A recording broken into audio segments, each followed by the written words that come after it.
నమస్తే, పొలిటికల్ వ్యాస్కు స్వాగతం. మనతో పాటు భారతీయ జనతా పార్టీ చేవెళ్ల నియోజకవర్గం నుంచి మరోసారి తన అదృష్టాన్ని పరీక్షించుకుంటున్నటువంటి అభ్యర్థి బీజేపీ తరఫున నరేంద్ర మోడీని గెలిపించాలంటూ చేవెళ్లలో విశ్వ ప్రయత్నం చేస్తున్నటువంటి కొండా విశ్వేశ్వరరెడ్డి గారు. సార్ నమస్తే.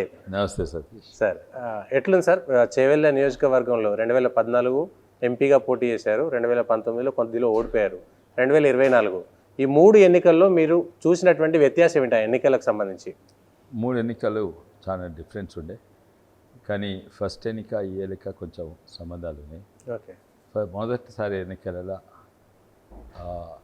ఏ బీజేపీ టీఆర్ఎస్ అక్కడ లేకుండే, నేను టీఆర్ఎస్ ఉంటుంది, ఒక్క ఎమ్మెల్యే కూడా లేకుండే, ఒకటి ఇద్దరు సర్పంచ్ ఉండొచ్చు, కానీ ఎవరు కూడా లేకుండే. ఓకే. అయినా కూడా అక్కడ టీఆర్ఎస్ జెండా నేనే లేపినాను.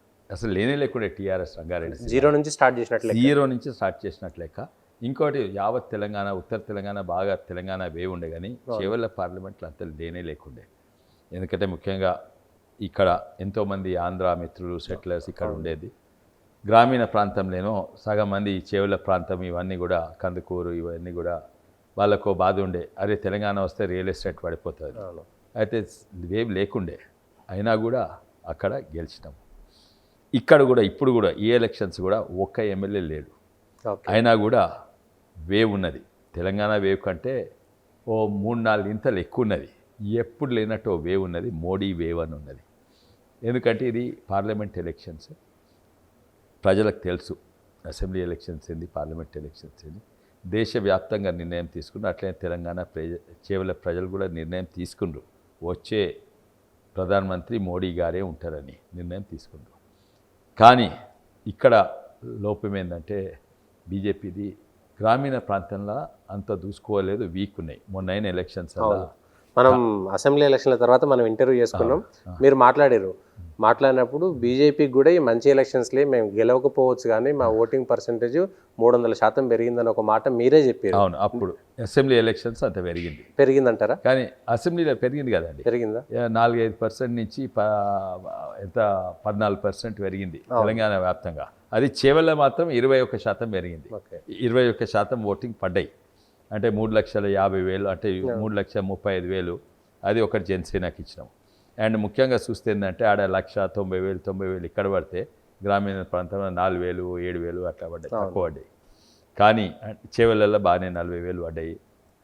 కానీ వీక్ అక్కడ ఉండే, ఇక్కడ బలహీనంగా గ్రామీణ ప్రాంతాలు ఉండే. కానీ నా కన్సిస్టెంట్ స్ట్రెంత్ 2014 లేకపోతే 19 నా స్ట్రెంత్ ఏమో గ్రామీణ ప్రాంతంలో ఉంది. అందరు నన్ను గుర్తుపడతారు అక్కడ, అందరు నా గురించి తెలుసునే. కానీ పట్టణం ప్రాంతంలో వీక్ ఉంటుంది నేను, బీజేపీ ఏమో ఉల్టా పట్టణం ప్రాంతంలో వీక్. సో ఇద్దరు బలాలు. రెడ్డి గ్రామీణ ప్రాంతంలో బలవంతుడు, పట్టణ ప్రాంతాల్లో వీక్.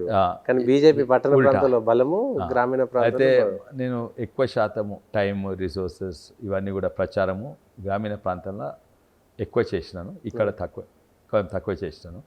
అయితే గ్రామీణ ప్రాంతంలో ఎక్కడనైతే తాండూరులో జనసేనకి ఇస్తే 4,000 పడ్డాయో, ఈసారి 80,000 పడతాయి. అంటే 20% కాదు, 20 ఇంతలు ఎక్కువ అవుతుంది. అంటే 4,000 నుంచి 80,000, 1,00,000 కూడా మా టార్గెట్ 1,00,000 తాండూరులో. సో తప్పని 1,00,000 కంటే ఎక్కువ పడతాయి తాండూరులో. అయితే చూడండి, ఎక్కడ 4,000, ఎక్కడ 1,00,000 ఓట్లు. అదే ఇక్కడ వికారాబాద్లో 7,000 ఓట్లు వచ్చినాయి, అక్కడ కూడా మాకు టార్గెట్ 1,00,000. అంటే 13 ఇంతలు, 13% కాదు, 13 ఇంతలు అక్కడ పెరుగుతుంది. ఇక్కడ కూడా చేవెళ్ల ఇక్కడ కూడా ఒక వేవ్ ఉంది, ఎస్పెషల్లీ యూత్లో అయితే ప్రత్యేకంగా. ఎలక్షన్స్ దగ్గరకు వస్తున్న కొద్దీ మేము కాదు, వాళ్ళు మా దగ్గరకు వచ్చి మేము జాయిన్ అవుతామని ఎంతోమంది సర్పంచ్ జాయిన్ అయినరు. అదే కాక మొన్న కార్పొరేటర్స్, మీర్పేట్ కార్పొరేటర్స్ 8 మంది జాయిన్ అయ్యారు. 4 కాంగ్రెస్ వాళ్ళు. సాధారణంగా అధికార పార్టీలు ఉన్న వాళ్ళు అందరు మాతో టచ్ ఉన్నారు, వాళ్ళకి క్యాండిడేట్ అంటే ఇష్టం ఏదో, కానీ అధికార పార్టీలు ఉన్న వాళ్ళు అందరూ కూడా మాతో టచ్ ఉన్నారు. మీకే చేస్తాం కానీ అధికారంలో ఉన్న పార్టీలు జాయిన్ కాము అని అంటున్నారు. అదే టీఆర్ఎస్ వాళ్ళు కూడా ఈయన నోడగొట్టాలని కోపం మీద ఉండు. అయితే నాకు టీఆర్ఎస్ వాళ్ళు స్ట్రెంత్ ఇస్తుండు, లోకల్ లెవెల్ నాయకులు, సర్పంచ్ నుంచి ఎంపీటీసీ, జెడ్పీటీసీలు, ఇక్కడ కూడా కాంగ్రెస్ వాళ్ళు కూడా సర్పంచ్, ఎంపీటీసీ, జెడ్పీటీసీ వాళ్ళందరూ మాకు సపోర్ట్ ఇస్తున్నారు.